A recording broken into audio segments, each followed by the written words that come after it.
Қайырлы күн, құрметті менің көрермендерім. Сіздермен бірге Жазира Супер Асхана каналына қош келдіңіздер. Бүгін етті пирог дайындайтын боламыз.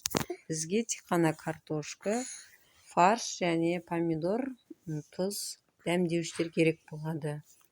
Ең алдымен картошканы жұқа соломка қылып турап аламыз.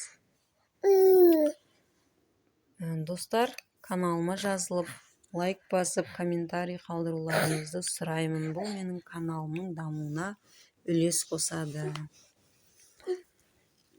Картошканы турап болғаннан кейін енді помидорды тураймыз. Помидорды соломка қылып немесе кубик қылып болады, өз қалауларыңыз бойынша. Бұл пирогымызда бізге қамыр керегі жоқ, тек осы 3 заттан жасаймыз. Дәмі қатты ұнады, сіздерге де ұнайды деп ойлаймын.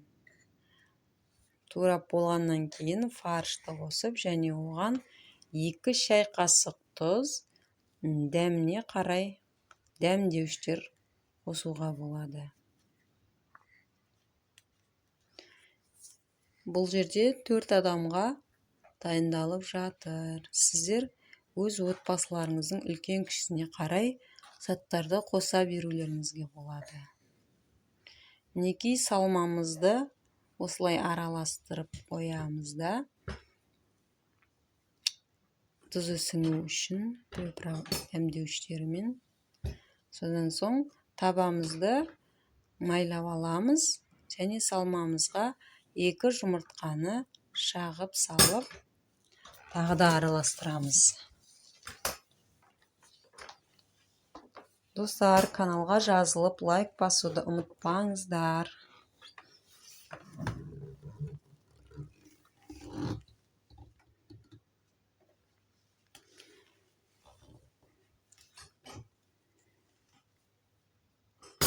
Салмамыз дайын болды. Табамызға салып, үстін қаттырақ басып, содан соң қызып тұрған пеште жай отта 35-40 минутта пісіріп аламыз.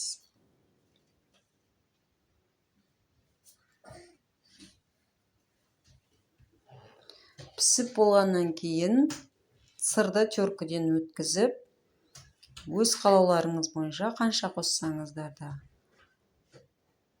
пирог